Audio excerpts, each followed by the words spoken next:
você precisa compreender o seguinte, teologia é viés.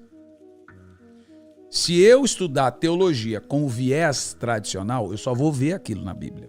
Veja, existe uma diferença de Bíblia, teologia, Bíblia, revelação e teologia. A Bíblia sempre será superior à teologia. Mas um calvinista vai dizer que Bíblia é teologia. Não, não é. Teologia é viés, é interpretativo. E tudo que é sujeito à interpretação é sujeito a erro. Se eu escrever algo para você no WhatsApp, você vai interpretar do seu jeito. Se eu falar pessoalmente, é outra coisa. Se eu escrever, tudo que você escreve, você precisa de uma hermenêutica. E também uma exegese, que é extrair. E assim a teologia. Há tanta confusão na teologia porque cada um faz a sua interpretação. Haja visto que você escreve no Facebook, cada um escreve e comenta de um jeito. Porque é impressionante como as pessoas têm uma visão distorcida do seu próprio entendimento. Ela leu uma coisa, ela entendeu de acordo com a condição atual do coração dela. Ela pensa que é indireta e às vezes não é. Ela pensa que ela tá chateada com o pastor. Você escreveu uma coisa ali sobre autoridade espiritual, ela pensa que aquilo é Deus. Falou, tá vendo? É confirmação. Às vezes não é. É porque a atual situação dela se encaixa com aquele texto e ela comenta de acordo. A interpretação dela. Então o coração, ele compromete a interpretação. Opa. Entendeu?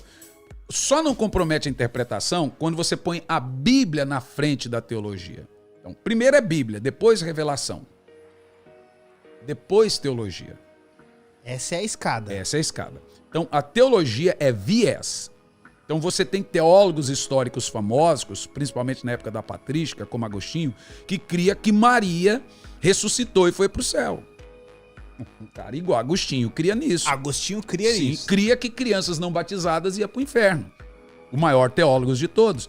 Cria que a dupla predestinação veio dele. Que você... Agostinho, é um absurdo. Que Deus não só previu o seu pecado, como decretou seu pecado, como foi pro prazer dele o pecado, porque ele tinha que manifestar um de seus atributos, que era a ira. Então, como que Deus vai manifestar a ira se você não pecar? Então, veja, é grave ou não é? Só que é a teologia dele. E aí vem essa teologia que há uma acusação pesada sobre ele, que de fato, historicamente, ele vem do maniqueísmo, de Maniquê, que é uma doutrina hindu, do karma. E Maniquê cria nisso, e Agostinho, antes de se converter, era maniqueísta. E se você pega um pouco do maniqueísmo com a predestinação, de destino e etc, você vê que, rapaz, não tem como fugir. E aí tem essa acusação. Eu não consigo fazer ela, mas tem. Que Agostinho herdou um pouco do maniqueísmo e trouxe a predestinação fatalística. E aí ele viesou a teologia. Aí ela vem com Calvino e etc. Ela cria uma outra roupa e etc. Então, se você pega a Bíblia e lê ela com esse viés, tudo ali vai parecer para você que é isso. Mas se você é de uma confissão pentecostal e lê a Bíblia com essa confissão pentecostal, ela é viesada, porque ela é cheia de regras. O teólogo, ele não é treinado para ter revelação ou espiritualidade. Ele é treinado para ponto e vírgula, ponto e vírgula, ponto e vírgula, ponto e vírgula. Hermenêutica, exegese, hermenêutica, exegese. Agora, você quer ter revelação, espiritualidade, você vai orar. O teólogo, ele não é treinado para isso, ele é treinado para debater. O teólogo não é treinado para construir. Ele é treinado para desconstruir. Então, o teólogo é treinado para desconstruir heresia, desconstruir falso isso, falso aquilo outro. Então, por aí o debate do teólogo é em cima disso. Agora, a Bíblia está acima disso. E a revelação está acima disso. Só que o tradicional conservador, ele não gosta nem da palavra revelação. Bíblia, ele entende que é teologia. Para mim, não. Então, teologia. Então, quando um calvinista vem e fala assim, sã doutrina, ele está querendo dizer os 5 pontos do calvinismo. Falso evangelho, ele quer dizer quem não é calvinista. Percebe? Senta com ele e pergunta, o que é falso evangelho para você? É todo mundo que não crê na predestinação. E isso é muito relativo, porque 90% dos evangélicos do mundo não creem nisso, e isso não é à toa. Eles ouviram John Wesley, e nem foi só Arminio. Eles ouviram 90% dos grandes teólogos do mundo que perceberam que não fazia sentido esse tipo de coisa. Que vai indo, a conta não fecha. Mas isso se tornou um dogma. Então, a questão de apóstolos respondendo a sua pergunta, entra no mesmo ponto.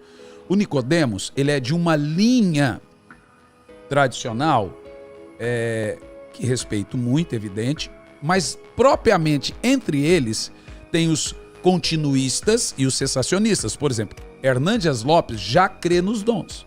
Nicodemos diz que crê com reticência, ou crê ou não crê. Então a reticência dele é o seguinte: não creio em apóstolos hoje. Então você já não crê naquele texto de Paulo em Efésios.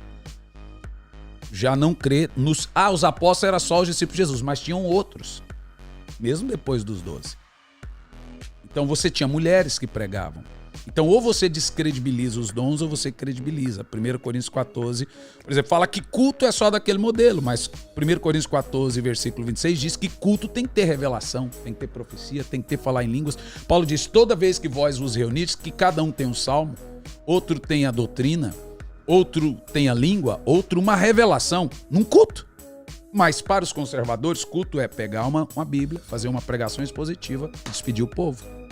Então isso é viés. O pentecostal já acredita que isso não pode ter, tem que ter só Bíblia. Então é tudo viés. Como que você vence esse embate? Você vai falar assim: olha, quer saber de uma coisa? É igual o Salomão. De quem que é essa criança? Vou cortar no meio. Você é a mãe. Simples. Você tem que ver quem está no centro da questão, quem é ponderado, quem faz sentido. Esse cara é muito radical para ser verdadeiro. Esse é muito leviano para ser verdadeiro. Esse cara é equilibrado. Para nós, os protestantes, sola escritura. Para alguns calvinistas é sola treta. Tô brincando. Sola a escritura deles. Põe a bateria. Sola treta. Para nós, alguém pergunta por que os arminianos, o wesleyano, não tem muitos escritos? Porque para nós a Bíblia é simples. É simples. Quem pega a Bíblia e lê ela hoje, se converteu e vou ler a Bíblia, ele vira calvinista ou arminiano? Eita! De forma simples. Jesus quer salvar todo mundo ou só alguns? Nossa. Se você leu a Bíblia pela primeira vez. Simples. Muito boa essa. Mas aí vem um teólogo e te convence do contrário. Mas se você lê ela simples, se você lê a Bíblia de forma simples, você crê que Jesus vai arrebatar a igreja? Simples, está escrito. Você crê no Apocalipse? Sim. Jesus vai voltar? Sim. Mas aí vai vir teólogo liberal e falar: não é bem assim. Então veja.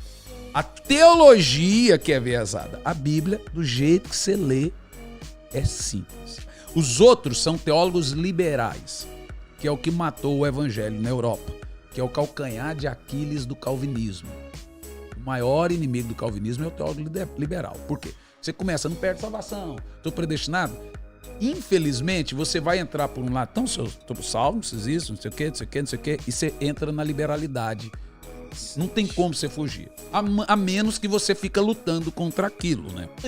Então, como o nosso tempo é dinâmico, eu quero aproveitar a sua vinda aqui. Só preciso concluir a parte da palavra revelada, encarnada e promulgada para fechar. Por favor. Palavra encarnada é Jesus, palavra escrita é a própria Bíblia, palavra revelada é a palavra... Veja, a palavra logos é escrita, é a palavra objetiva, essa não vai mudar. Quem acrescentar um tio, presta conta. A palavra revelada... A promulgada é a palavra que é dita pela boca dos servos de Deus. Okay. Essa é sujeita a erro, porque o homem tem um coração enganoso. Okay. Então, assim, Deus pode ter falado na minha boca? Pode. Mas como eu vou saber que ele falou? Pela palavra escrita. Se ela converge com a escrita. Aí é Deus. Então, essa é a revelada. Essa é a palavra, por isso que é chamada de palavra subjetiva, dita pela segunda vez. Ou promulgada, dita pelos santos profetas, etc. Então, palavra encarnada é Jesus. Logos, palavra escrita. Rema, palavra revelada ou promulgada. Então, quando alguém vem e diz que a Bíblia, a palavra de Deus é Jesus, ele faltou a aula desse dia. De considerar todos os outros polos que também são a palavra. Ou ele faltou a aula ou nunca teve ela. O problema do crente é que ele ouve o Nicodemos falar, o Hernandes Lopes falar, o Hernandes Santos falar, e a cabeça dele tá uma confusão tão grande porque ele mesmo não tem conhecimento. Então, o primeiro que falar faz a cabeça dele. Mas a culpa é do crente. Lilith é um demônio famoso na Bíblia. É um demônio. Não é a primeira mulher de Adão. É uma estupidez falar isso. Que é outra coisa. Dos mesmos criadores de a Bíblia não é a palavra de Deus. Sensacional. Lilith é a primeira mulher de Adão. Então assim, quando você diz que a Bíblia não é a palavra de Deus, é porque você já inventou tanta coisa que agora você tem que descredibilizar a fonte. para não descredibilizar o que você falou. Porque aí você falou e só vão te ouvir, porque se eles forem na Bíblia e ver que o que você falou não é verdade, você perde a credibilidade. Mas quando eu descredibilizo a fonte, eu continuo com credibilidade. Então eu descredibilizo a fonte. Então, eu digo lá que Lilith é a primeira mulher de Adão e não tem prova para isso. Eu falo, mas a Bíblia, veja bem, a Bíblia não é a palavra de Deus, então eu posso ler outras coisas. Aí você tem na Cabala, no Talmud, uma história mística judaica de que Lilith era a primeira mulher de Adão e um fantasma. Lilith é um demônio na Bíblia, que o judeu mais tinha medo. A rainha dos demônios, registrada no livro de Isaías. E ela é um demônio terrível. E ela é um vampiro. Ela matava os maridos e etc. O judeu entende que ela andava de noite, etc. Hollywood tem muita coisa de Lilith. Aquele filme de Noé, do Russell Crowe, ele é baseado na história do dilúvio, baseado do livro de Enoque. Muita gente escandalizou que tem os Néfilins, etc. Mas Sim. quando, na altura que eu assisti, isso é heresia. Eu falei assim, isso é uma vertente cabalística, que a cabala é o kardecismo judaico, é o espiritismo judaico. Então é como o judeu espírita crê. Então, no nosso cristianismo não tem um espírita que crê nos espíritas, o judeu tem. Aí o cara pega isso aí, porque é rabino, é verdade? Ué, como assim? Pera lá. O rabino, cabala, crê em reencarnação. Então nos falta o quê? Discernimento. Se eu entendo que a Bíblia só ela é a palavra de Deus, eu vou ler o livro de Enoque, de Macabeus, de sabedoria e etc. como fonte histórica, não como fonte de autoridade. Os 66 livros, eles são muito perfeitos para mim. E eles são suficientes para me fazer construir ideias e desconstruir heresias. Mas quando eu tenho tanta ideia, eu tenho que descredibilizar a fonte para que eu não seja descredibilizado. Normalmente, quem ataca a Bíblia, ele não quer ser atacado por ela. Porque quando você não muda de vida, você muda de teologia, que é mais fácil.